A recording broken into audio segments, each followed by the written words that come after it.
Bureaucracy है, इन 2% के पास सारा का सारा बिजनेस है, इंडस्ट्री है, सब कुछ है। क्या लोकतंत्र है? जनता सीख रही है अधिकारियों की भाषा, अधिकारी नहीं सीख रहे जनता की भाषा। और ये माना गया था कि जो सिविल सर्विसेज आजाद भारत की होंगी, महात्मा गांधी का बस चलता ना, तो भारतीय भाषाओं से जुड़ी हुई ब्यूरोक्रेसी होनी चाहिए थी। महात्मा गांधी बड़े गुस्से वाले आदमी थे कुछ मामलों में।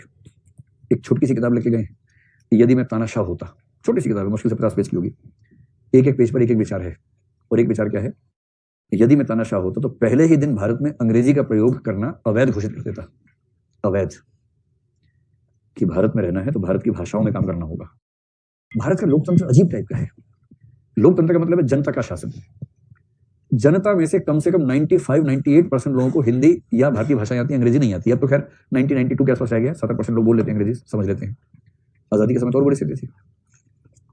2% लोग भारत में ऐसे जिनको अंग्रेजी आती है, ठीक से आती है। अब वो संख्या बढ़ते बढ़ते 6, 7, 8, 9% हो गई है। इन 2% को अंग्रेजी आती है, इसलिए पूरा देश अंग्रेजी सीखेगा, क्योंकि लाट साहब है। इन 2% के पास सारी ब्यूरोक्रेसी है, इन 2% के पास सारा का सारा बिजनेस है, इंडस्ट्री है, सब कुछ है। क्या लोकतंत्र है? जनता सीख रही है अधिकारियों की भाषा, अधिकारी नहीं सीख रहे जनता की भाषा। लोकतंत्र का शीर्षासन देखना हो तो भारत में देखिए। शीर्षासन समझते हैं? सिर के बल खड़े होना। और आप ऐसी दुनिया से घिरे हुए हैं, चीन को देखिए, सब चाइनीज में चल रहा है, मंडारिन में चल रहा है।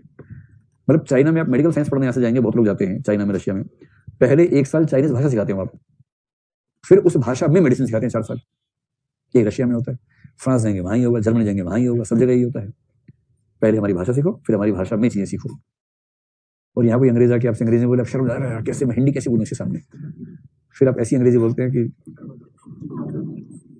फिर वो बोलता है, भाई तो हिंदी बोल लेना, मैं थोड़ा थोड़ा हिंदी समझता हूं। तो ये है, दुखद है। भारतीय भाषाओं में ब्यूरोक्रेसी को एक्टिव होना चाहिए। आम आदमी की भाषा में ब्यूरोक्रेसी के लोग बात कर सके, लिख सके, पढ़ सके, ये सोचा गया था। महात्मा गांधी का नाम इसमें आप कोट कर लीजिए।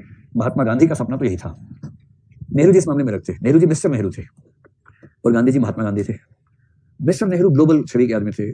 सो mister Nehru found India to be a backward country, he wanted India to develop, तो मिस्टर नेहरू थे। चलिए अब ये बताएंगे जो ब्यूरोक्रेसी इंग्लैंड